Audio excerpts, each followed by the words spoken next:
CM Siddu ಒಂದು ಪ್ರಶ್ನೆಗೆ BJP ವಿಲವಿಲ. ಈ ಪ್ರಶ್ನೆಗೆ ಮೋದಿ ಬಳಿ ಕೂಡ ಇಲ್ವಾ ಆನ್ಸರ್? ಬರೀ ಸುಳ್ಳು ಹೇಳಿ ಜನರನ್ನ ಬಕ್ರ ಮಾಡ್ತಿದ್ಯಾ ಬಿಜೆಪಿ? ಎಚ್ಚರ, 5 ವರ್ಷಕ್ಕೊಮ್ಮೆ ಸಿಗೋ ನಿಮ್ಮ ಅಮೂಲ್ಯ ಮತದಾನದ ಹಕ್ಕನ್ನ ಅಭಿವೃದ್ಧಿಗೆ ಹಾಕಿ, ಜನಪರ ಕಾಳಜಿ ಇರೋ ರಾಜಕೀಯ ಪಕ್ಷಕ್ಕೆ ಹಾಕಿ ಅಂತೇಳಿ ಕಾಂಗ್ರೆಸ್ ನಾಯಕರು ದೇಶದ ಜನರಿಗೆ ಕರೆ ಕೊಡ್ತಿದ್ದಾರೆ. ಇತ್ತ ರಾಜ್ಯದಲ್ಲಿ ಸಿಎಂ ಸಿದ್ದರಾಮಯ್ಯ ಕೂಡ ಕಾಂಗ್ರೆಸ್ ಪರ ಅಬ್ಬರದ ಪ್ರಚಾರ ನಡೆಸುತ್ತಾ ಕೇಂದ್ರ ಬಿಜೆಪಿಗೆ ಚಳಿ ಜ್ವರ ಬಿಡಿಸುತ್ತಿದ್ದಾರೆ. ಸಿಎಂ ಸಿದ್ದರಾಮಯ್ಯ ಕೇಳಿದ ಒಂದು ಪ್ರಶ್ನೆಗೆ ಬಿಜೆಪಿ ವಿಲವಿಲ ಒದ್ದಾಡುವಂತಾಗಿದೆ. ಯಾಕಂದ್ರೆ ಆ ಪ್ರಶ್ನೆಗೆ ಪ್ರಧಾನಿ ಮೋದಿ ಬಳಿ ಕೂಡ ಆನ್ಸರ್ ಇಲ್ಲ ಎನ್ನಲಾಗ್ತಿದೆ. ಹಾಗಾದ್ರೆ ಬರೀ ಸುಳ್ಳು ಹೇಳಿ ಜನರನ್ನ ಬಕ್ರ ಮಾಡ್ತಿದ್ಯಾ ಬಿಜೆಪಿ? ಈ ಬಗ್ಗೆ ಸಿಎಂ ಸಿದ್ದರಾಮಯ್ಯ ಕೇಳಿರೋ ಪ್ರಶ್ನೆ ಏನ್ ಗೊತ್ತಾ? ಅದನ್ನ ಡೀಟೇಲ್ ಆಗಿ ತೋರಿಸ್ತೀವಿ. ಆದ್ರೆ ಅದಕ್ಕಿಂತ ಮೊದಲು ನಮ್ಮ ಚಾನಲ್ ಅನ್ನು ಸಬ್ಸ್ಕ್ರೈಬ್ ಮಾಡ್ಕೊಳ್ಳಿ, ಹಾಗೇನೆ ಪಕ್ಕದಲ್ಲಿರೋ ಬೆಲ್ ಬಟನ್ ಅನ್ನು ಪ್ರೆಸ್ ಮಾಡಿ.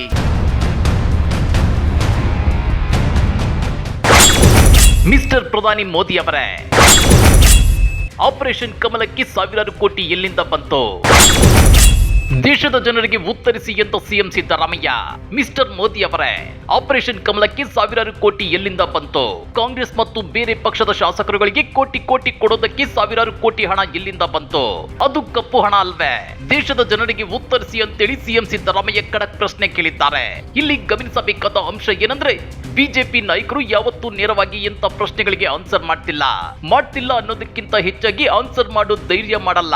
ಹೌದು ವೀಕ್ಷಕರೇ, ಚಿತ್ರದುರ್ಗ ಲೋಕಸಭಾ ಅಭ್ಯರ್ಥಿ ಚಂದ್ರಪ್ಪ ಅವರ ಪರವಾಗಿ ಆಯೋಜಿಸಿದ್ದ ಬೃಹತ್ ಬಹಿರಂಗ ಸಭೆಯಲ್ಲಿ ಮಾತನಾಡಿರೋ ಸಿಎಂ ಸಿದ್ದರಾಮಯ್ಯ, ವಿದೇಶದಿಂದ ಕಪ್ಪು ಹಣ ತಂದು ಪ್ರತಿಯೊಬ್ಬ ಭಾರತೀಯನ ಕುಟುಂಬಕ್ಕೆ 15 ಲಕ್ಷ ರೂಪಾಯಿ ಹಣ ಹಾಕ್ತೀವಿ ಅಂದ್ರಲ್ವಾ?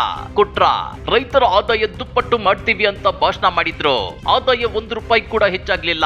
ವರ್ಷಕ್ಕೆ 2 ಕೋಟಿ ಉದ್ಯೋಗ ಸೃಷ್ಟಿ ಮಾಡ್ತೀವಿ ಅಂದ್ರಲ್ವಾ? ಮಾಡಿದ್ರ ಮೋದಿ ಅವರೇ? ಪೆಟ್ರೋಲ್, ಡೀಸೆಲ್, ಗ್ಯಾಸ್ ಸಿಲಿಂಡರ್, ರಸಗೊಬ್ಬರ, ಎಣ್ಣೆ, ಕಾಳು, ಬೇಳೆ ಎಲ್ಲವೂ ಅತ್ಯಂತ ಕಡಿಮೆ ಬೆಲೆಗೆ ಸಿಗುವಂತೆ ಮಾಡ್ತೀನಿ ಅಂದ್ರಲ್ವಾ? ಮಾಡಿದ್ರ ಮಿಸ್ಟರ್ ಮೋದಿ ಅಂತೇಳಿ ಸಿಎಂ ಸಿದ್ದರಾಮಯ್ಯ ಪ್ರಶ್ನೆ ಕೇಳಿದ್ದಾರೆ. ಬಡವರ ಪರ ನಿಂತಿದ್ದು ಕಾಂಗ್ರೆಸ್ ಸರ್ಕಾರ, ನುಡಿದಂತೆ ನಡೆಯುತ್ತಿರೋದು ಕಾಂಗ್ರೆಸ್. ಬಡವರ ಪರ ನಿಂತಿದ್ದು ಕಾಂಗ್ರೆಸ್ ಸರ್ಕಾರ, ನುಡಿದಂತೆ ನಡೆಯುತ್ತಿರೋದು ಕಾಂಗ್ರೆಸ್ ಅಂತೇಳಿ ಸಿಎಂ ಸಿದ್ದರಾಮಯ್ಯ ಹೇಳಿದ್ದಾರೆ. ಅಷ್ಟೇ ಅಲ್ಲ, ನಿಮ್ಮ ಕಾಲದಲ್ಲಿ ಆದ ಬೆಲೆ ಏರಿಕೆಯಿಂದ ಸಂಕಷ್ಟಕ್ಕೆ ಸಿಲುಕಿದ್ದ ಕುಟುಂಬಗಳಿಗೆ ಕೊಂಚ ನೆಮ್ಮದಿ ನೀಡಬೇಕು ಅನ್ನೋ ಕಾರಣದಿಂದ 5 ಗ್ಯಾರಂಟಿ ಜಾರಿ ಮಾಡಿದ್ವಿ. ಪ್ರತಿ ಕುಟುಂಬಕ್ಕೆ 4 ರಿಂದ 6 ಸಾವಿರ ರೂಪಾಯಿ ಉಳಿತಾಯವಾಗಿ ನನ್ನ ಜನರ ಕೊಳ್ಳುವ ಶಕ್ತಿ ಹೆಚ್ಚಾಯಿತು. ಈ ದೇಶದ 95% ಬಹುಸಂಖ್ಯಾತ ಜನಸಮುದಾಯಕ್ಕೆ ಸಾಮಾಜಿಕ ನ್ಯಾಯ, ಸಮಾನ ಅವಕಾಶಗಳನ್ನ ಒದಗಿಸುತ್ತಿರೋದು ನಮ್ಮ ಸಂವಿಧಾನ.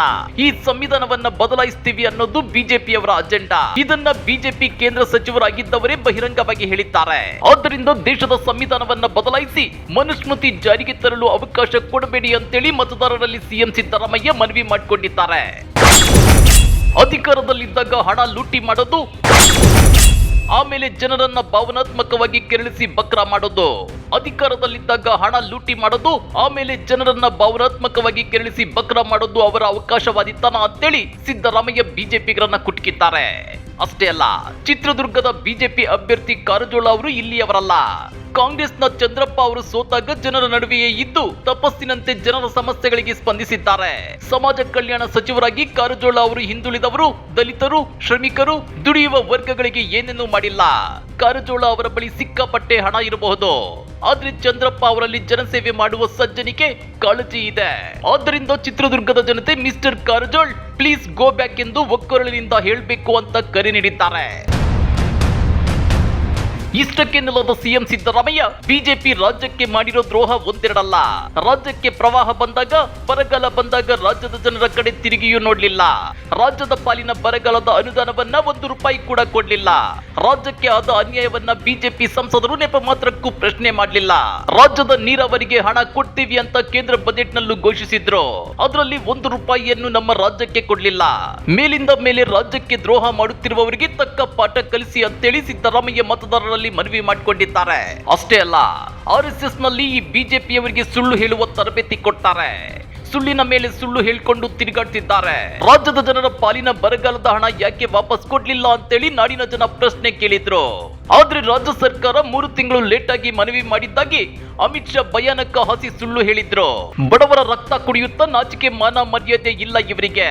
ಇಷ್ಟು ಭೀಕರ ಬರಗಾಲ ಬಂದಿದ್ರು ಒಂದೇ 1 ರೂಪಾಯಿ ರಾಜ್ಯದ ಪಾಲಿನ ಹಣ ಕೊಡದೆ ಸುಳ್ಳು ಹೇಳ್ಕೊಂಡು ತಿರುಗಾಡ್ತಿದ್ದಾರಲ್ವಾ, ನಾಚಿಕೆ ಇಲ್ವಾ ಇವರಿಗೆ ಅಂತೇಳಿ ಖಾರವಾಗಿ ಪ್ರಶ್ನೆ ಮಾಡಿದ್ದಾರೆ.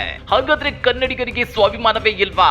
ಕರ್ನಾಟಕದ ಜನ ನೆರೆ ಬರ ಸಂಕಷ್ಟದಲ್ಲಿದ್ದಾಗ ನಯಾ ಪೈಸೆ ಪರಿಹಾರ ಬಿಡುಗಡೆ ಮಾಡದ ಕೇಂದ್ರ ಬಿಜೆಪಿಗೆ ಮತ್ತೆ ಮತ ಹಾಕಿ ಗೆಲ್ಲಿಸಬೇಕಾ? ಪೆಟ್ರೋಲ್ ಡೀಸೆಲ್ ಅಗತ್ಯ ವಸ್ತುಗಳ ಬೆಲೆಗಳನ್ನ ಗಗನಕ್ಕೇರಿಸಿ ಬಡವರ ಬದುಕಿನ ಮೇಲೆ ಬರೆ ಹಾಕ್ತಿರೋ ಬಿಜೆಪಿಗೆ ಮತ್ತೆ ಮತ ಹಾಕಿ ಕರ್ನಾಟಕದ ಜನ ಯಾಮಾರ್ತಾರ? ಕಮೆಂಟ್ ಮಾಡಿ, ವಿಡಿಯೋ ಲೈಕ್ ಮಾಡಿ, ಶೇರ್ ಮಾಡಿ. ಇಂಥ ಮತ್ತಷ್ಟು ರೋಚಕ ರಾಜಕೀಯ ಸುದ್ದಿಗಳನ್ನ ಮಿಸ್ ಮಾಡದೆ ನೋಡ್ಬೇಕು ಅಂದ್ರೆ ನಮ್ಮ ಯೂಟ್ಯೂಬ್ ಚಾನಲ್ ಅನ್ನ ಸಬ್ಸ್ಕ್ರೈಬ್ ಮಾಡ್ಕೊಳ್ಳಿ.